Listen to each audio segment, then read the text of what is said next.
students, good morning. How are you all? So, we are continuing our chapter number 7, Java Basics. In Java Basics, we have learned about the Java, what is Java, how developed it. In the last lecture, we have learned about the classes and objects. And today, we are going to learn one new program of Java about the calculator. First of all, we have seen that we will work on the text editor. Here, we are going to use Scintilla text editor. Now, how to start it? There is a Scintilla text editor has to be installed in your computer. For example, यहाँ पे देखिए मैंने install किया है मेरे computer के अंदर. इसका शॉर्टकट मैंने डेस्कटॉप पे रखा. इस तरह से होगा. ऐसा एक गोल जो है गोल बॉल की तरह दिखेगा. वो SIT Scintilla कंपनी का नाम है. Team text editor. तो साइट जो है Scintilla टेक्स्ट एडिटर है उसके अंदर हमें करते तो इसको हमें ओपन करना पड़ेगा. इसके ऊपर डबल क्लिक करके इसको ओपन कर दीजिए. अब जैसे ये ओपन होता है देखिए इसकी स्क्रीनिंग है. इस तरह से पूरा Scintilla जो है वो खुलेगा. टेक्स्ट एडिटर है, नोटपैड जैसा दिखेगा आपको. ऊपर देखिए ऊपर मेनू है, file, edit, search, view, tools, option, language, buffer जैसे मेनूज है. यहाँ पे अनटाइटल है. तो यहाँ से हमें ये जो दिख रही है लाइन कर्सर जो है हमारा वहां से हमें लिखना है, हमें कोडिंग स्टार्ट करना है. तो क्लास बनाने वाले हैं. इस बार कौन सा प्रोग्राम लिखने वाले हैं वो मैं समझा देता हूँ. This time we are going to create one simple calculator. एक सिंपल कैलकुलेशन के ऊपर प्रोग्राम बनाना है हमें, जिसके अंदर हम दो नंबर्स लेंगे. दो नंबर्स के ऊपर हम उसका एडिशन करवाएंगे, उसका सब्ट्रैक्शन करवाएंगे, उसका मल्टीप्लिकेशन करवाएंगे, उसका डिवीजन करवाएंगे और उसका आउटपुट देखेंगे भाई क्या उसका रिजल्ट आ रहा है. तो इस तरह से पूरा एक कैलकुलेटर का हम क्लास डिजाइन करने वाले, इस प्रोग्राम बनाने वाले हैं. और इसमें सबसे बड़ा फायदा है Scintilla टेक्स्ट एडिटर के अंदर कि यहाँ पे जो प्रोग्राम बनाएंगे उसको कंपाइल भी हम यहीं पे करेंगे. कंपाइलेशन में अगर एरर आए तो एरर को कैसे सॉल्व करना वो भी मैं बताऊंगा. और साथ में इसको रन कैसे करवाना, एरर सॉल्व करने के बाद जब कंपाइलेशन सक्सेसफुल बन जाएगा तो कैसे उसको रन करवा के आउटपुट लेना. तो ये सब कुछ आपको इसी के अंदर मिल जाएगा. Scintilla टेक्स्ट एडिटर के सॉफ्टवेयर के अंदर ही सब कुछ मिल जाएगा. तो देखते हैं. चलिए सबसे पहले क्लास स्टार्ट कर रहे हैं हम. तो सबसे पहले लिखेंगे ऐसे पब्लिक यूज कर सकते हो वर्ड पब्लिक क्लास कैसे, बट मैं यहाँ पे इतना हाई लेवल वर्क नहीं करना, हम सिंपल लेवल पे ही वो जा रहे हैं. तो क्लास लिखा, 10 स्पेस छोड़ के कैलसी, जिस नाम जो नाम आप रखना चाहो वो रख सकते हो. मुझे कैलकुलेटर का बनाना है तो मैंने सिंपल कैलसी लिख दिया. अब उसका स्क्वायर कर्ली ब्रैकेट का ब्लॉक बनेगा. आप कर्ली ब्रैकेट लिख के जैसे एंटर करोगे ना वो जो डैश लाइन दिख रही है ना कर्ली ब्रैकेट का वो ऑटोमेटिक आएगी. आपको लिखना नहीं है, ये ध्यान में रखेगा, वो ऑटोमेटिक आएगी. आपको क्लास स्पेस छोड़ के कैलसी लिख के एंटर करके नीचे आइए और कर्ली ब्रैकेट कीबोर्ड से टाइप कर दीजिए. फिर एंटर मार के नीचे आइए. अब हमें लिखना है मेन, हमारा जो है मेथड वो बनाना, इसलिए पब्लिक स्टैटिक वॉइड मेन. यहाँ पे मैंने लास्ट टाइम भी आपको एक्सप्लेन किया था, लास्ट प्रोग्राम देखा था उसमें. तो यहाँ पे देखिए इस तरह से लिखना है आपको. ब्रैकेट के अंदर स्ट्रिंग आर्ग्यूमेंट्स लिखना है. String string string then square bracket start over then space छोड़ के ARGS ऐसे लिखना है. यहाँ पे एस जो है स्ट्रिंग का एस है वो कंपलसरी कैपिटल होना चाहिए. अगर कैपिटल नहीं होगा तो एरर आएगी आपके प्रोग्राम के अंदर. फिर एंटर मार के नीचे आइए. इसका भी कर्ली ब्रेसेस का ब्लॉक बनने वाला है तो इसका भी कर्ली ब्रेसेस ड्रॉ कर दीजिए. इसके आगे भी जो आपको एक डैश जैसा दिख रहा है ना लाइन ऐसा, वो डैश ऑटोमेटिक आएगा, आपको ड्रॉ करने की जरूरत नहीं, वो ऑटोमेटिक उसमें खुद ही आता जाएगा. अब हमें हमारा प्रोग्राम ये जो मेन है ये दो चीजें सब में कॉमन आएंगी. क्लास लिखना है, क्लास का नाम, then public void static void main string आएगा, ये सब में आएगा. स्टैटिक लेवल का हमारा वॉइड यानी एम्प्टी डेटा सेट है और मेन फंक्शन बन रहा है. वॉइड मेन आप सी लैंग्वेज में ऑलरेडी सीख के आए तो भाई क्या यूज है उसका फंक्शन बनाने का. तो ऐसा ही हमें स्ट्रिंग रिलेटेड एक फंक्शन पूरा हमारा तैयार होने वाला है.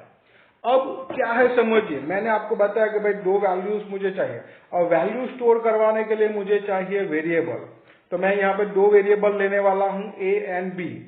अब वेरिएबल डिक्लेयर करने से पहले सबसे पहले वेरिएबल डिक्लेरेशन होता है.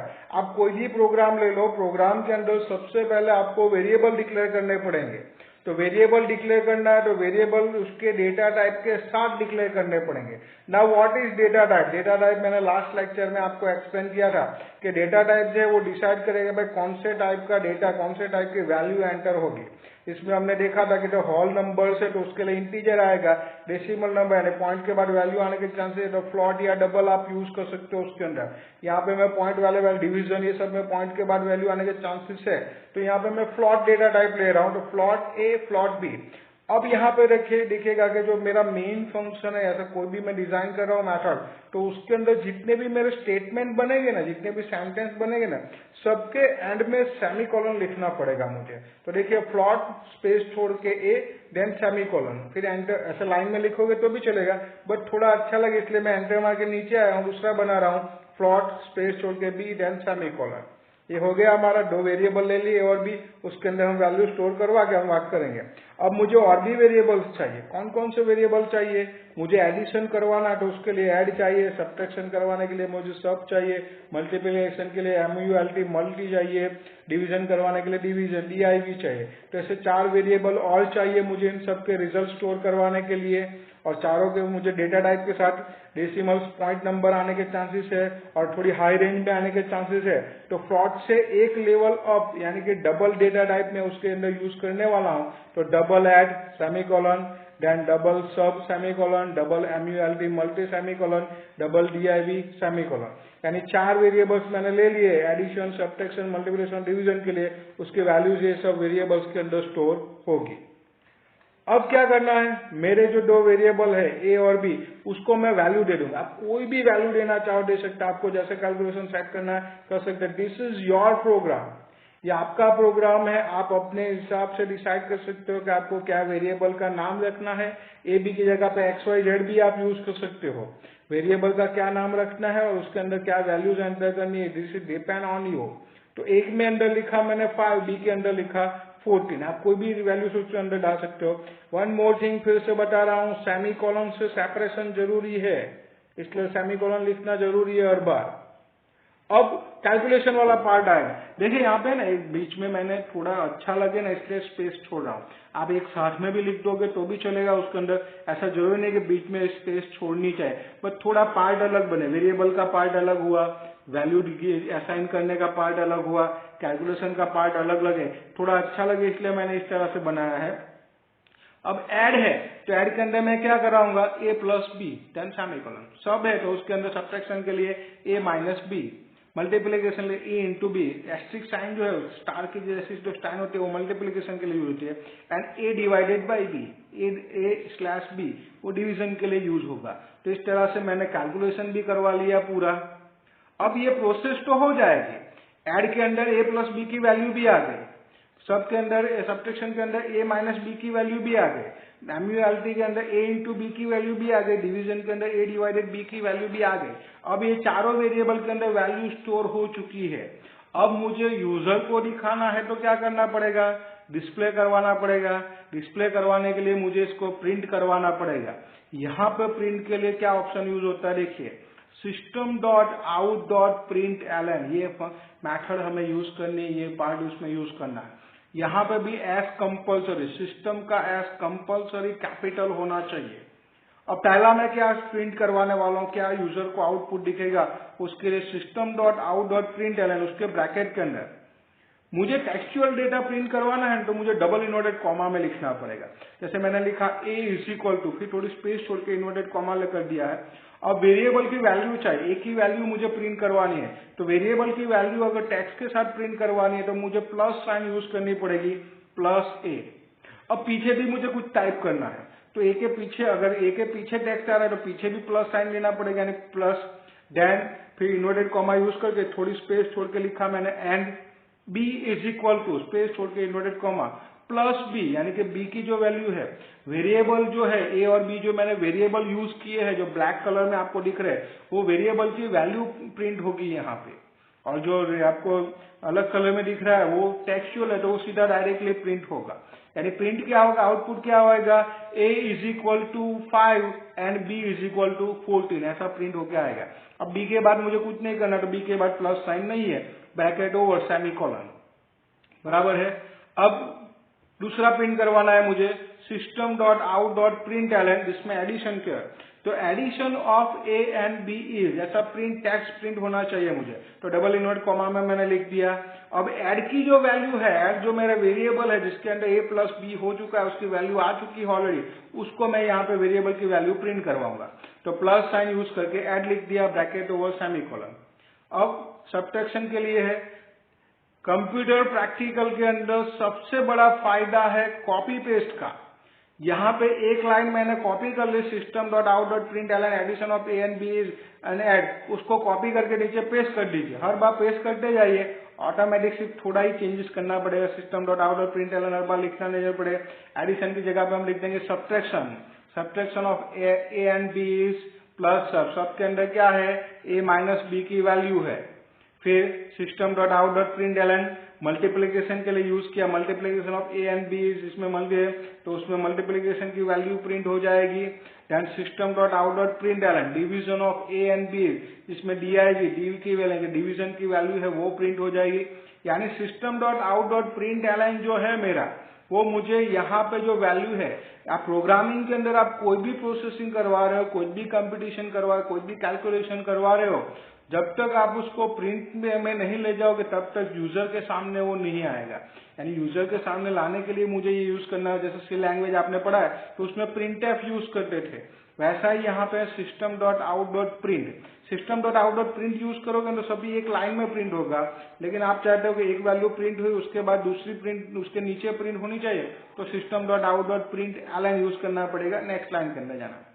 अब मुझे ये ब्रेसेस ओवर करने, मेरा प्रोग्राम यहाँ पे फिनिश हो चुका है, सिंपल कैलकुलेशन प्रोग्राम है वो फिनिश हो चुका है। अब मुझे सभी ब्रेसेस ओवर करने हैं। तो पहला ब्रेसेस कौन सा मेरा ओवर होगा, कर्ली ब्रेसेस, उसका पब्लिक स्टैटिक वॉइड मेन का। देखिए यहाँ पे साइन टिला के अंदर तो दिखाएगा भी टेक्स्ट एडिटर के अंदर आपको। फिर दूसरा मैं प्रिंट जो है वो फिनिश करवाऊंगा, किसका, मेन क्लास का जो कर्ली ब्रेसेस है वो फिनिश होगा। चलिए मेरा प्रोग्राम हो गया। अब प्रोग्राम मेरा जो हो गया, अब इसको मुझे सेव करना पड़ेगा। मैंने लास्ट टाइम भी बताया था, फाइल मेनू के अंदर जब भी आप जाके इसको सेव करोगे तो यहाँ पे सेव करने के टाइम पे आपको क्या ध्यान में रखना है, फाइल में जाइए, फाइल में जाके सेव के ऊपर क्लिक कीजिए। यहाँ पे आपको क्या ध्यान में रखना है कि इस फाइल को अगर जब भी आप सेव करने हो तो पहली चीज कि उसका एक्सटेंशन होगा डॉट जावा एक्सटेंशन देना है। और इसमें जो आपको नाम लिखना है ना, वो देखिए मैंने यहाँ पे बताया, कैल्सी क्लास का जो नाम रखा है ना आपने, वही सेम टू सेम नाम रखना पड़ेगा। यहाँ पे मैंने CALC स्मॉल लेटर में लिखा है, तो मेरी जो फाइल बनेगी सेव होगी उसके अंदर भी मुझे यही लिखना है CALC, और एक्सटेंशन होगा जावा, यानी CALC.java। इस नाम से मेरी ये फाइल सेव होगी, मेरी सोर्स फाइल इस नाम के साथ सेव करनी पड़ेगी। सेव के बटन पर क्लिक कर दीजिए, सेव हो गया। चलिए यहाँ पे आपको ऊपर दिख भी दे रहा है calc.java से सेव। अब मुझे इसको कंपाइल करवाना है। मैंने जो कोडिंग लिखा है, क्लास बनाने के लिए जो कोडिंग किया है, वो सही है कि नहीं वो चेक करवाना है, तो मुझे कंपाइल करवाना पड़ेगा। कंपाइल करवाने के लिए साइन टिला टेक्स्ट एडिटर साइट के अंदर टूल्स मेनू में जाना पड़ेगा आपको। टूल्स में जाके कंपाइल, जिसकी शॉर्टकट की है कंट्रोल F7, कंट्रोल F7 करके भी कंपाइल कर सकते हो। टूल्स में जाके कंपाइल के ऊपर क्लिक कीजिए तो कंपाइल होगा।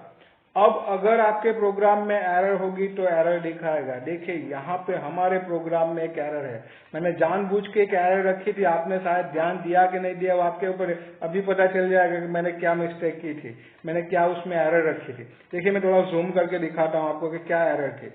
देखिए जावा से इसे कंपाइल किया तो यहाँ पे मुझे दिखा रहा है कहाँ पे क्या एरर है, वो दिखाएगा। देखिए सिंबल वेरिएबल MUL वो नहीं मिल रहा है, कैन नॉट फाइंड, वो सिंबल मिल नहीं रहा है उनको। क्यों नहीं मिल रहा, कहाँ पे है वो, तो वो भी मुझे दिखाएगा। System dot out dot print multiplication A and B से उसमें MUL लिखा है ना, वो नहीं मिल रहा है उसको कि भाई MUL है, MUL की वैल्यू, वेरिएबल की वैल्यू मुझे प्रिंट करवानी है, तो वो तो मिल ही नहीं रहे उसको। भाई ऐसा क्यों हो रहा है, ये वैल्यू क्यों नहीं मिल रही, वो वैल्यू नहीं मिल रही है क्योंकि मैंने MULT लिखा था और यहाँ पे प्रिंट क्या करवाया MUL, यानी वो MUL वर्ड मिल ही नहीं रहा उसको। यानी कि स्पेलिंग मिस्टेक्स होगी, कैपिटल स्मॉल प्रॉब्लम होगा तो भी यहाँ पे एरर आएगी। देखिए यहाँ पे दिखा रहा है 1 एरर, और अगर जब भी एरर आती है तो एग्जिट कोड की वैल्यू आएगी 1, एरर लेस होगा तभी एग्जिट कोड की वैल्यू 0 होगी। तो एग्जिट कोड 1 आ गया, यानी अब क्या करना पड़ेगा, मुझे इसमें सॉल्यूशन करना पड़ेगा, इसको चेंज करना पड़ेगा। कहाँ पे था, तो ये देखिए यहाँ पे system dot print Elon multiplication of A and B is MUL था, तो उसकी जगह पे क्या लिखना पड़ेगा मुझे, ऊपर देखिए वेरिएबल्स के अंदर मैंने क्या लिखा था MULT। जब मैंने A इंटू बी करवाया तो उसमें भी क्या था MULT, तो वहां पे MUL लिखा है तो उसको मिलेगा ही नहीं। तो यहाँ पे देखिए MULT अब मैंने चेंज कर दिया। अब मैंने प्रॉब्लम सॉल्व कर दी, एरर सॉल्व कर दी। अब इसको फिर से मुझे सेव करना पड़ेगा। एरर सॉल्व करने के बाद आप जब भी कुछ भी चेंजेस करते हो आपके प्रोग्राम के अंदर, फिर से आपको हर बार थोड़ा सा भी चेंज करते हो हर बार सेव करना पड़ेगा आपको। सेव कर दिया मैंने, सेव करने के बाद फिर से कंपाइल करवाना पड़ेगा, क्योंकि कंपाइलेशन ही एक ऐसी प्रोसेस है जो चेंज करेगी, दो काम करेगी। एक तो पहला वो चेक करेगी कि आपके कोडिंग के अंदर कोई एरर है कि नहीं। अगर एरर लेस होगा तो वो उसकी बाइट कोड फाइल बनाएगी। बाइट कोड फाइल जिसका एक्सटेंशन होगा डॉट क्लास, यानी कि ये जो मेरी फाइल है ना calc.java, उसकी बाइट कोड फाइल बनेगी और उसका नाम होगा calc.class, और वही फाइल रन भी होगी, इंटरप्रेट होगी। पहले चेक करते हैं इसमें कोई एरर बची है कि नहीं, हमने सॉल्व तो कर दी है। तो देखिए यहाँ पे कोई एरर नहीं है, अब एरर लेस हो गया। देखिए मैं जूम करके दिखाता हूँ, देखिए यहाँ पे एग्जिट कोड जावा सी calc.java कंपाइल किया, कोई भी एरर नहीं है, इसलिए एग्जिट कोड की वैल्यू क्या आ गई, 0। एग्जिट कोड 0 आया, मीन्स आपके प्रोग्राम के अंदर कोई भी एरर नहीं है। अब आप इसको रन करवा सकते हो, इंटरप्रेट करवा सकते हो। एग्जिट कोड 0 आ गया, यानी हमारी बाइट कोड फाइल भी क्रिएट हो गई उसके साथ में। अब वो बाइट कोड फाइल रन होगी हमारी। अब रन करवाने के लिए क्या करना पड़ेगा आपको, फिर से टूल्स मेनू में जाना पड़ेगा। टूल्स मेनू में जाके गो के ऊपर क्लिक कीजिए, या फिर उसकी शॉर्टकट की है F5।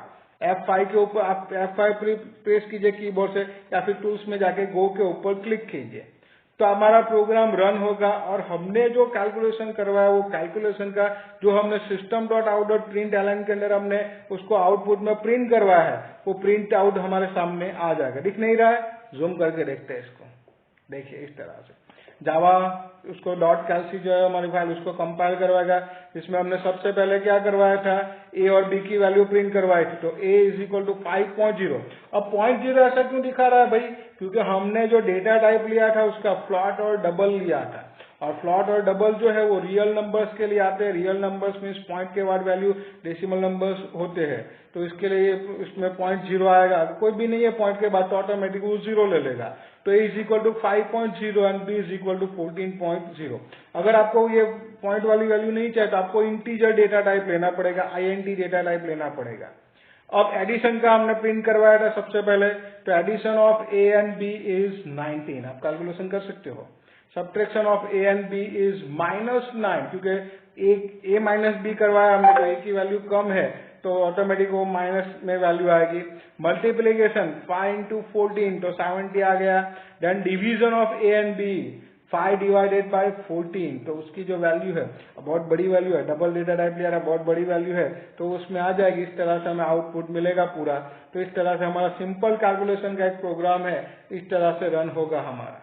तो इस तरह से ये प्रोग्राम्स हमारा बना। तो ऐसे बहुत सारे प्रोग्राम्स हमें जावा के देखने, 1 by 1 क्लास हमने कैलकुलस का देखा, इंटरनेट का देखा, ये आज कैलकुलेटर वाला देख लिया हमने। ये सब जितने भी प्रोग्राम्स है बहुत ही इंपॉर्टेंट है, आईएमपी प्रोग्राम है, तो इसका ऊपर ध्यान रखिएगा। इस बार मैंने पूरा साइन दिला कैसे साइट जो है उसके अंदर कैसे काम करना है, कैसे आपको टाइप करना है, क्या उसको कंपाइल सेव करना है, कैसे कंपाइल करवाना है, कैसे रन, पूरी प्रोसेस मैंने आज आपको सिखा दी, उसके अंदर आपको दिखा दी है मैंने। तो इस तरह से आपको सभी प्रोग्राम के अंदर फॉलो करवाना है। वन मोर थिंग, सबसे बड़ी बात, ये कंपाइल कब होगा, जब आपके कंप्यूटर के अंदर जावा सी कंपाइलर होगा। ऐसे तो मैंने लास्ट लेक्चर्स में भी आपको बता दिया था कि जावा सी कंपाइलर अगर आपके कंप्यूटर में इंस्टॉल नहीं हुआ होगा तो वो कंपाइल नहीं होगा, वो एरर दिखाएगा कि भाई कंपाइलर नहीं है आपके कंप्यूटर के अंदर। तो कंपाइलर जावा सी कंपाइलर की एरर आ जाएगी, यानी कुछ भी वर्क नहीं होगा। यानी कि इट इज कंपल्सरी कि जावा कंपाइलर आपके कंप्यूटर के अंदर इंस्टॉल हुआ होना चाहिए। आप जेडीके जिसको बोला जाता है, तो जेडीके जो है जावा कंपाइलर जो है, उस जावा कंपाइलर को आपको आपके कंप्यूटर के अंदर इंस्टॉल करवाना पड़ेगा। इंस्टॉल करवाने के बाद उसकी जो फाइल्स जो बनती है, तो सिस्टम फाइल्स जो उसकी डिजाइन होती है जावा की, तो उस सिस्टम फाइल्स को आपको विंडोज के अंदर उसका पाथ बनाना पड़ेगा। एक पाथ बना के पाथ ड्रॉ करना पड़ेगा। उसका पाथ के अंदर पूरा उसका एड्रेस है, सी ड्राइव के अंदर जहां पे भी आपके सिस्टम से बन रहा है, तो पाथ आपको उसका सेट करना पड़ेगा। वो पाथ सेट होगा, उसी के बाद ये प्रोसेस इतनी होगी, उसके बाद ही आपका जावा कंपाइलर काम करेगा। और हमने जो ये कंपाइलेशन प्रोसेस और ये सब करवाई है, उसका आउटपुट आपको मिलेगा। तो इस तरह से आपको पूरा प्रोसेस करना है। तो आज के दिन ये प्रोग्राम देखेंगे हम। Thank you for watching me. I am Himanshu Chauhan. Always be safe and happy. हरिओम। हमेशा खुश और सुरक्षित रहिए। हरिओम।